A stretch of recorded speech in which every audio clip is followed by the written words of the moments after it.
8 de mayo de 1978, Reinhold y Peter estaban en las heladas laderas del Everest, listos para lo que muchos consideraban el intento de cumbre más peligroso. Hasta entonces, todos los alpinistas que alcanzaron la cima usaron oxígeno embotellado, pese a las advertencias médicas de que era imposible, y juraban que la falta de oxígeno a más de 26,000 pies les dejaría daño cerebral permanente. Reinhold y Peter estaban decididos a demostrar que estaban equivocados. Esta es la audaz hazaña que comenzó como un logro monumental y que se convirtió en traición y controversia, rompiendo uno de los dúos de escaladores más icónicos del siglo XX. Bienvenidos a lo extremo.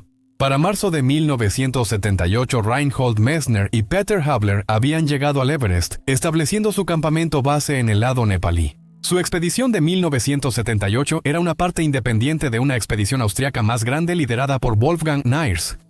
Mientras Reinhold y Peter estaban al pie del Everest, quizá temblaron, conscientes del verdadero peligro del desafío que iban a intentar. Mientras miraban hacia su imponente cima, las cosas parecían más reales que nunca. Este era el momento, este era su tiempo de brillar. La pareja era conocida como los Terribles Gemelos por su estilo de escalada similar y su amistad. En los años antes de la expedición, la pareja se volvió inseparable. Su vínculo no surgió por la sangre, sino por el hielo, la roca y el aire implacable de las cumbres más altas del mundo. Una conexión tan profunda que solo dos almas, que compartieron cada lucha y cima, podían entender. Este amor por las montañas los llevó a la más alta del mundo. Pero para alcanzar la cima del Everest necesitas 3 cualidades: habilidad, experiencia y valentía. Resulta que Reinhold y Peter tenían las 3 en abundancia. Sin embargo, esta expedición no sería como otras que realizaron juntos. De hecho, fue por mucho la más peligrosa y llevó al límite lo que se consideraba alcanzable en el mundo del alpinismo. Verás, Reinhold y Peter creían en un ascenso puro de estilo alpino, lo que significaba que limitaban el uso de Sherpas siempre que fuera posible. Los Sherpas establecieron el campamento base y transportaron suministros a los campamentos bajos, mientras Reinhold y Peter cargaron su equipo desde los campamentos altos y finalmente intentarían la cima solos. Su filosofía de escalada era la autosuficiencia. Este enfoque minimalista contrastaba con las expediciones de asedio del Everest, que solían involucrar cientos de porteadores, muchas cuerdas fijas y varios campamentos. Pero lo que más destacaba de su expedición era que planeaban alcanzar la cima sin oxígeno suplementario, una hazaña que aún no se había logrado. Reinhold impulsó este estilo único, pero la razón verdadera iba más allá de la autosuficiencia. Quería sentir la dureza e intensidad de la gran altitud, no esconderse tras una máscara. Él quería escalar la montaña de forma justa o no hacerlo. Esta perspectiva única proviene de su filosofía, que priorizaba la experiencia humana y el respeto por la montaña sobre los récords competitivos logrados mediante medios tecnológicos. Él pensaba que usar oxígeno suplementario o mucho apoyo en la expedición arruinaba la experiencia auténtica. Para él, la montaña ya no era el enfoque principal. En cambio, lo importante era el elemento humano. Las debilidades, fortalezas y la capacidad del individuo para enfrentar situaciones peligrosas. Él quería experimentar la montaña en su forma más pura y con el tiempo lo lograría. Un desvío en este tren del caos. Si quieres ser parte de la comunidad extrema, obtener acceso anticipado a nuestros videos y encuestas exclusivas, ven y únete a nosotros en Patreon. Nos vemos allá. Creo que en ese momento mucha gente tenía dificultades para entender por qué Reinhold insistía tanto en este tipo de expedición. Después de todo, esto fue durante una época en la que los doctores y profesionales médicos todavía creían que intentar llegar a la cima del Everest sin oxígeno suplementario era una sentencia de muerte. Estamos hablando de una montaña de más de 29,000 pies de altura. Desde la década de 1920, los escépticos argumentaban que llegar a la cima del Everest sin oxígeno no era humanamente posible. Esta idea se mantuvo hasta los años 70. En esa época, los médicos advertían a los alpinistas que volverían con daño cerebral y no reconocerían a sus esposas. No sé tú, pero si un médico me dijera eso, sin duda me sentiría un poco asustado. Podrías desobedecer al médico y sentirte seguro. Para Reinhold y Peter fue fácil decidirlo. Sabían que era posible y en 1978 demostraron al mundo que estaba equivocado. Pero no estuvo exento de peligro. Verás, incluso los escaladores sin experiencia pueden ascender varios miles de pies sin oxígeno embotellado.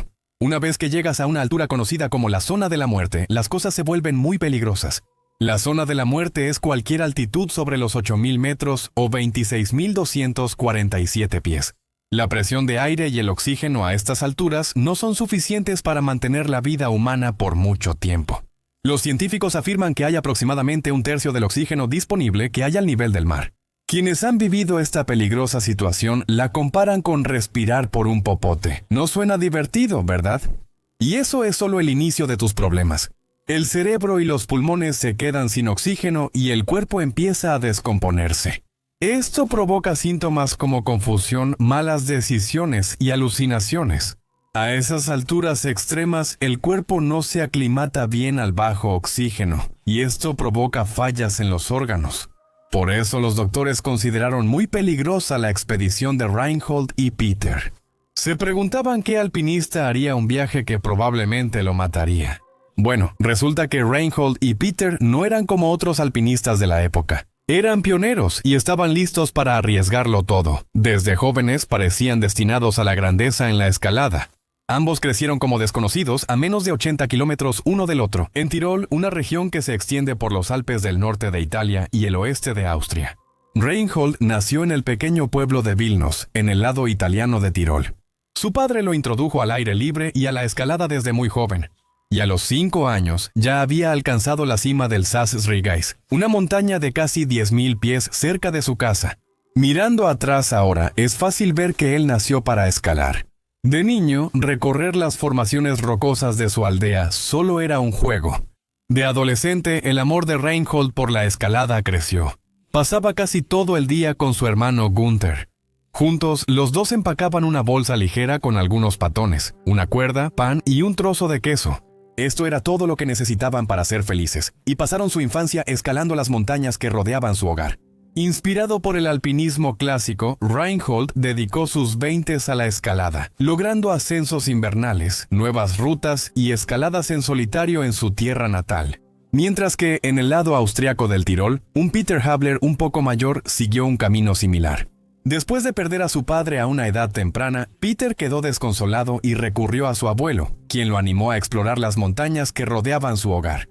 A medida que fue creciendo, de estas primeras experiencias surgió una pasión innegable.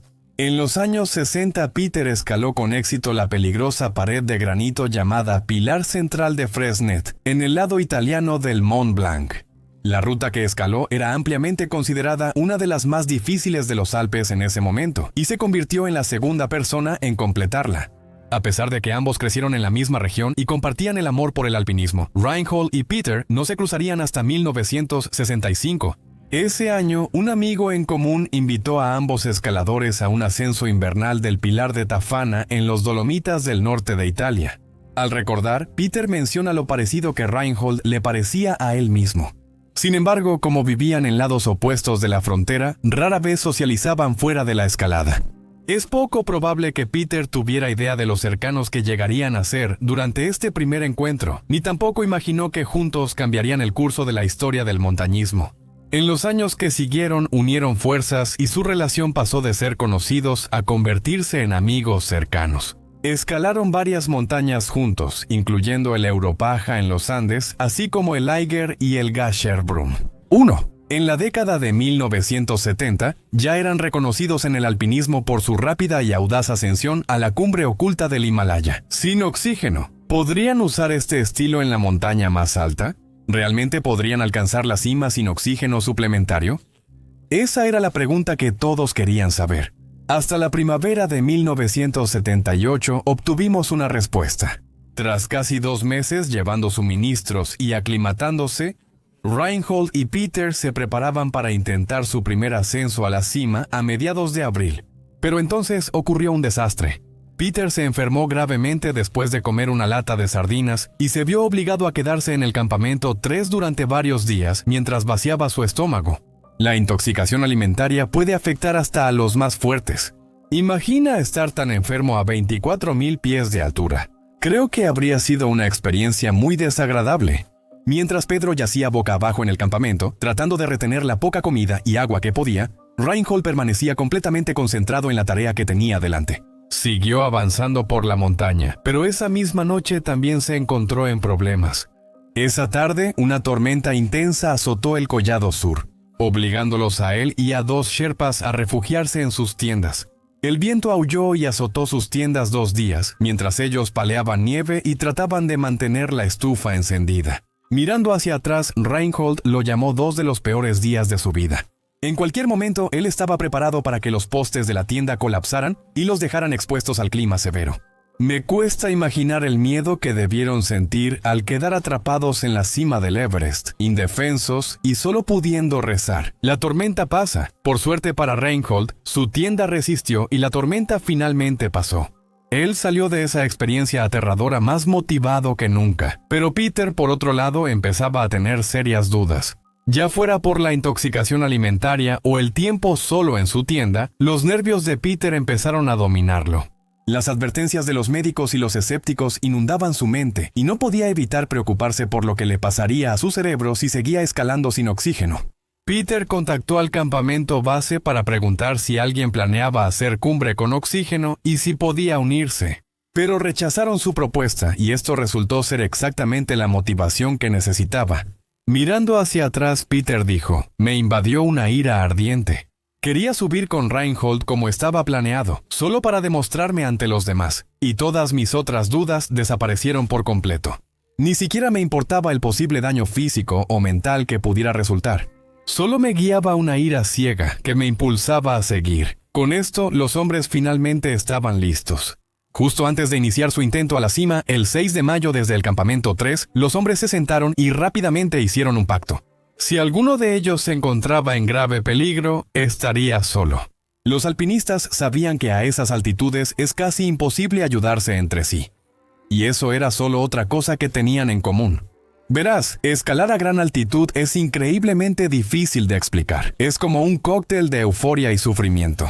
No es para débiles de corazón. Mientras Reinhold y Peter avanzaban hacia la cima, el aire se volvía cada vez más escaso con cada pequeño aumento de altitud. La humedad se iba de sus cuerpos, arriesgando deshidratación y debilitando sus voces. Incluso los alpinistas más aptos pueden tener problemas al subir una pendiente suave. Es un mundo distinto al llegar a la zona de la muerte. Incluso tareas simples que has hecho muchas veces, como encender la estufa, se dificultan. Como dijo Pedro, el montañismo a grandes altitudes no se parece al montañismo normal. Arriba, cada instante se vuelve muy difícil, pero la pareja estaba decidida a terminar lo que inició. El 8 de mayo llegaron al campamento 5 a casi 28,000 pies y se acercaban a la cima, pero todo se volvió abrumador. Sin oxígeno, cada paso de los últimos 1,000 pies era una tortura. Los hombres se veían obligados a descansar después de solo unos pocos pasos. Y en ocasiones probablemente sentían que nunca lo lograrían. El desafío psicológico comenzaba a pesarle a Reinhold y sentía que estaba al borde de la muerte. En esos momentos, la idea de rendirse para seguir con vida probablemente le rondaba la cabeza. No era la primera vez que enfrentaba una situación de vida o muerte. En su mente se repetían recuerdos de un evento aterrador que ocurrió 8 años antes. Reinhold había estado escalando el Nanga Parbat en Pakistán junto a su hermano Gunther. Después de luchar arduamente contra los elementos, la pareja llegó a la cima tras escalar la famosa cara de RuPaul, una pared de roca y hielo de casi 15,000 pies. Después de admirar la vista panorámica del Himalaya en la cima, comenzaron su descenso. Aquí fue cuando todo empeoró. Ambos hombres estaban exhaustos y quedaban pocas provisiones. Su emoción se volvió desesperación. La temperatura estaba cayendo en picada y estaban solos en una de las montañas más desafiantes del mundo. Pero el Nanga Parbat no tendría piedad y obligaría a los alpinistas a tomar decisiones difíciles. Después de verse obligados a refugiarse bajo una saliente rocosa, se acurrucaron juntos y pasaron la noche durmiendo no muy lejos de la cima. Al despertar, los hermanos sabían que otra noche igual podría ser su final. Reinhold tuvo que tomar una decisión difícil. ¿Buscaría agua y dejaría a su hermano atrás? ¿Podría simplemente dejar atrás a su hermano menor, sabiendo que podría ser la última vez que lo viera? ¿Valía la pena el riesgo? ¿Qué opinas? ¿Serías capaz de dejar a un hermano en peligro? Al final, Reinhold logró dejar de lado la preocupación y decidió que era lo mejor. Pero esta fue la última vez que vio a Gunther. Al día siguiente, Reinhold estaba sobre una avalancha reciente y pronto comprendió que su hermano probablemente yacía bajo una gruesa capa de nieve. Con lágrimas en los ojos, gritó por su hermano y usó sus manos para cavar en la nieve. Pero no sirvió de nada. Estaba enterrado bajo la nieve. Solo imagino lo destrozado que debió sentirse. Su valentía al intentar salvarlos fue contraproducente y ahora enfrentaba las consecuencias de la peligrosa escalada. ¿Qué hizo? Si se quedaba, su hermano viviría. ¿Por qué avanzó? Experiencias como esta pueden tener un efecto duradero en nuestra mente, pero su pesadilla aún no había terminado. Reinhold se vio obligado a tomar una última decisión difícil. Tendría que dejar atrás a su hermano o arriesgar su propia vida. Para ese momento, Reinhold sufría de una grave congelación. Se tambaleó cuesta abajo el resto de la montaña y más tarde fue encontrado por varios trabajadores en un bosque cercano. Volvió a Europa física y emocionalmente destrozado, tras perder 7 dedos del pie por congelación. Ahora, casi 8 años después, estaba en la misma situación. ¿Sería capaz de sobrevivir esta vez o sucumbiría a un destino como Gunther? Las preguntas que surgen cuando alguien está exhausto y en peligro son muy aterradoras. De nuevo, Reinhold debía encontrar fuerzas para sobrevivir. Esos recuerdos lo acompañaron mientras él y Peter avanzaban, recordándole lo que estaba en juego. En el Everest, Reinhold y Peter continuaron escalando en silencio, esperando que esto les ayudara a conservar energía. Cuando todo parecía perdido, Peter empezó a alucinar. De pronto, notaron que estaban en la cima. Ambos hombres se llenaron de alegría al llegar a la cima del Everest a la 1:15 p.m. El 8 de mayo, hora local, fueron los primeros en la historia en llegar a la cima de esta temida montaña sin oxígeno extra. A pesar de la euforia abrumadora, los dos hombres fueron rápidamente devueltos a la realidad. En ese momento, los dedos de Peter le hormigueaban y temía que fuera algo serio. El impulso de descender superó a ambos hombres, y para ese momento, Reinhold ya empezaba a sufrir de ceguera por la nieve. Sus cerebros estaban gravemente privados de oxígeno, y es claro que ya comenzaban a sufrir por la altitud. Menos de una hora tras llegar a la cima, regresaron al campamento 4, pero seguían en peligro. Esa noche, Reinhold experimentó un dolor intenso en los ojos y tuvo dificultades para ver. La nieve lo dejó parcialmente ciego. A la mañana siguiente, Peter tuvo que guiar a su compañero montaña abajo hasta un lugar seguro. Podrías pensar que aquí acaba nuestra historia, pero te equivocas. Aunque vivieron una experiencia que suele unir a las personas, Reinhold y Peter acabaron distanciados. Pocos sabían que esa cuerda que los llevó al campamento base sería la última que compartirían. Cuando Reinhold y Peter regresaron a la sociedad, fueron recibidos como héroes en sus respectivas naciones. No obstante, los escépticos disputaron enseguida sus afirmaciones, por lo que Reinhold culpó a alpinistas destacados como Tenzing Norgay de los rumores. Los terribles gemelos presentaron un frente unido en defensa, pero con el tiempo, su relación tomaría un giro dramático para peor. Las grietas en su relación surgieron poco después de volver a casa. Aunque ambos hombres celebraron el éxito, sus relatos individuales de la expedición, especialmente en lo que respecta a sus roles y contribuciones, comenzaron a divergir.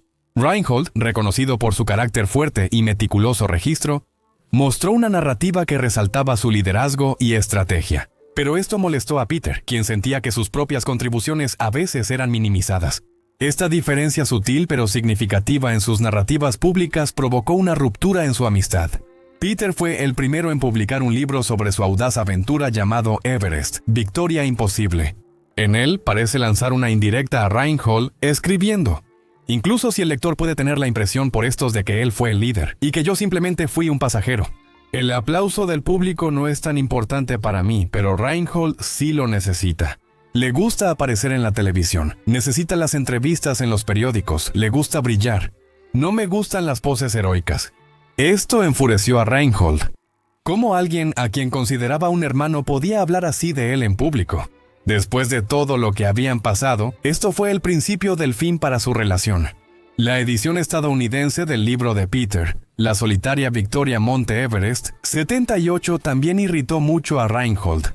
Pensaba que Peter insinuaba que había subido el Everest solo. Los desacuerdos siguieron aumentando, y Peter hasta criticó públicamente a su excompañero de escalada en una entrevista. Nunca tuvimos ningún problema mientras yo no hiciera nada por mí mismo.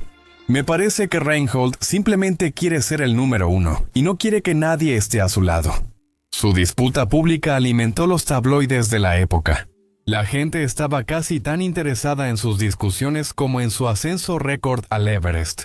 La disputa se intensificó con los años y los medios, que siempre buscan una narrativa atractiva. Sin duda jugaron un papel en prolongar el conflicto. Lo que comenzó como una amistad floreciente que llevó a dos hombres a conquistar una tarea casi imposible, se convirtió en una amarga rivalidad. A pesar de la animosidad pública, la importancia histórica de su ascenso al Everest en 1978 sigue siendo indiscutible. Fue un logro monumental que abrió el camino para futuros ascensos sin oxígeno y que inspiró a generaciones de alpinistas. Sin embargo, el costo personal de sus diferentes perspectivas y la posterior disputa pública dejó una huella duradera en su relación. Grandes logros suelen requerir grandes sacrificios. ¿Tú qué piensas? ¿Crees que Reinhold se equivocaba? ¿O crees que Peter pudo haberle dado un poco de margen, sabiendo lo audaz que podía ser su personalidad? Mirando atrás, probablemente su distanciamiento fue por más que los comentarios. Ambos hombres tenían vidas muy distintas. Mientras Reinhold se fue en busca de escalar los 14 picos de 8.000 metros del mundo, Peter regresó a Austria, donde construyó una casa y se estableció como guía e instructor de esquí. Tenía esposa e hijo, mientras que Reinhold, recién divorciado, era más un espíritu libre. Aunque ha habido intentos ocasionales de reconciliación o reconocimientos públicos de su historia compartida, una reparación completa y duradera de su amistad realmente nunca sucedió. Historias como esta nos recuerdan que incluso nuestros mayores logros pueden ser puestos a prueba por el ego y la perspectiva. Las amistades, como las montañas, requieren esfuerzo y paciencia para perdurar. Y a veces, lo que llevamos al bajar de la cima importa más que lo que alcanzamos en la cima. Gracias por ver y nos vemos en el próximo. Sé valiente y vive con coraje.